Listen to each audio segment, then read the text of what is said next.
Hello and welcome to another edition of the Rural Reflections Call-In Dave, hosted by my brother Dave Nelson in Carrington, North Dakota, myself, Grant Nelson, here at the studios of Thief River Falls Radio. Dave will be along in just our headlines. Optimism sprouted in the market late this week on rumors and then confirmation China's going to buy U.S. ag goods, including 756,000 tons of corn and 756,000 metric tons of wheat for delivery during the 2019-2020 marketing year. Something we already knew, but it's nice to be officially recognized. The U.S. Department of Homeland Security issued guidance outlining critical industries in the COVID-19 pandemic response. Agriculture was included in the list, recognizing the need for the industry to be exempt from some restrictions designed to minimize spread of the virus. And finally, in Minnesota, Governor Tim Walz Tuesday signed a bill allocating $50 million to the Minnesota Department of Agriculture's Rural Finance Authority into law, allowing the RFA to continue offering eligible Minnesota farmers affordable financing in terms and conditions not offered by other traditional lenders. Well, there's the headlines. Now let's get to the getting, as John Wayne used to say. Hello, Dave. How are you doing today? Hi, Grant. Doing okay. Been a busy day, sort of. So. Yeah. Got the doors locked, meeting people through the talking to them through a closed door. Well, we're being real careful. At work, we're going to be looking at either locking the doors or limiting heavily who comes in and so on. Trying to keep the employees from getting too much exposure. I had a talk with them Friday night and, told them all about washing their hands, and we're going to try and limit our group sizes and keep our coffee break area out in the open air instead of in the coffee room. Then we've already got signs on the doors to just warn the customers that, we'd rather talk to them by phone, and we're going to be here, but we want to talk to you by phone so we can be here when you really need us in the end of the month. I think everybody's narrowing down their exposure to other people right now, and with good reason. I think an abundance of care right now will pay off in the long run. The same people, same around here. A lot of the courthouses, actually I think all of the courthouses will be locked on Monday, and people will have to call to get their business done. But I think this will be a short-term pain for long-term gains. So, and in a couple weeks, we'll all be out in the field planting, or at least trying to plant, and we can complain about the mud then. Really, that'll be nice to have that to complain about instead of this. I tell you what, I was just telling one of the guys here at work, I can hardly wait until I can write a story about something other than COVID-19 for once. I would just love to dig into a good farm story again. I haven't really had a chance to do much for about certainly the last week, but this is probably good. This is probably good balm for my wounds, though, talking to you, Dave, because we can always talk about farming together, you and I. So are they trying to get some corn finished up out there? Yeah, we're still combining corn. It's getting down towards the end for a lot of guys anyway.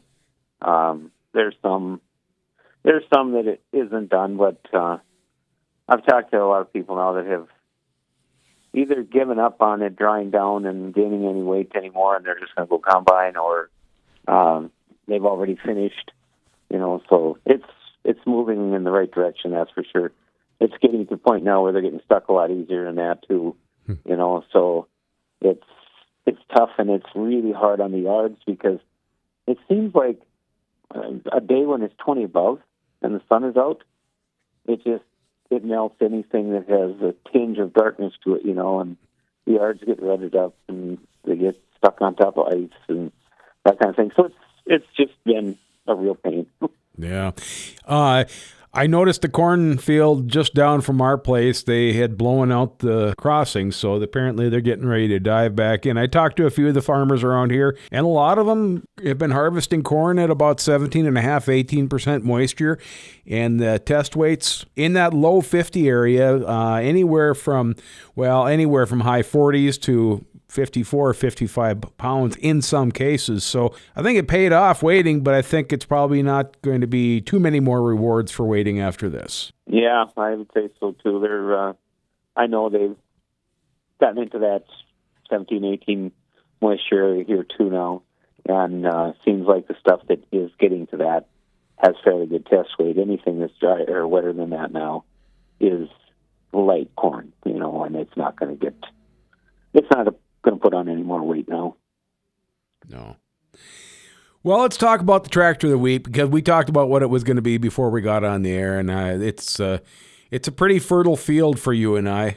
The Farmall M with the farm hand loader. Of course, you and I grew up with one of those, but there's many different variations of that combination, aren't there? Yeah, it's really funny. Out here, the thing you see an awful lot is a truck front end put on them. They just take and cut the frame out of a truck, and sometimes they'll have power steering that they use, and they just build a big angle iron frame along the side of it so they have some suspension on it when they're sweeping hay and so on. And, the M had a kind of a terrible steering setup on it. So if you could manufacture some form of power steering into that truck axle, it was pretty comfortable to drive even. Yeah, I've seen those front ends on there too. And, I was amazed. The M farm front end, I had little gussets on my M. But I don't know that it would have needed it. It was pretty tough front end, but you're right, the steering was a little bit unwieldy sometimes. Now, the M, I had an F11 farmhand loader on mine, and I hauled a lot of big round bales with that, and it did the job. But there's a lot of different variations of farmhand loaders, weren't there? Yeah, there was the F10, and even before that, whatever they referred to as the birdcage one that had the man killer over the top of it. They were a lot of different versions, a lot of different hydraulic tanks on it, a lot of different hydraulic contraptions on them. You could put a slow lowering valve on, also have the standard valve, the rotary valve that they had on there, but you could do a slow lowering. You could put two of them on if you want to. You could make the bucket low or slow. You could make the boom low or slow, or if you had the grapple on one, you could even do that with the grapple. But they were quite a loader, and honestly, riding one, I don't know how in the world it can lift what it did, because they creaked and groaned and snapped and twisted, and it just move all over the place, but they never really were crooked or bent up. They just were really flexible. Yeah, I think there was a lot of wiggle room in there. And for those who don't really understand what the F10 loader looked like, I mean, the bottom arms were a hydraulic cylinder unto themselves. So you had these huge, they must have been, was that a 3-inch rod in there, Dave? Yeah, they're 3-inch.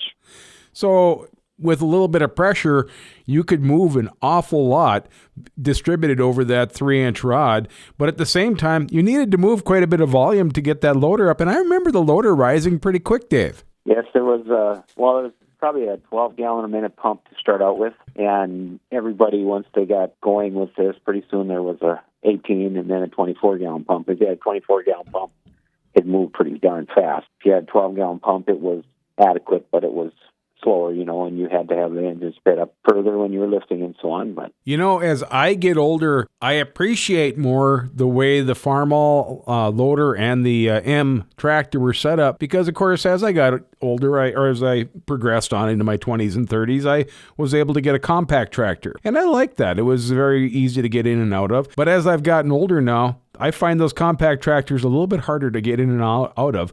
And I kind of like the idea of being able to grab onto something as I'm picking myself up onto a loader, and that F10 and the M together, or F25, either one. I think they'd be a pretty good combination. Yeah, they were actually the F10 and F25 when they were on the older tractor. That was pretty much the only thing on any farm if you were stacking hay for loader. And Farmhand made a bunch of huge toy copies of them, and they even made a gold one at one time, and it was gold colored. It was not gold.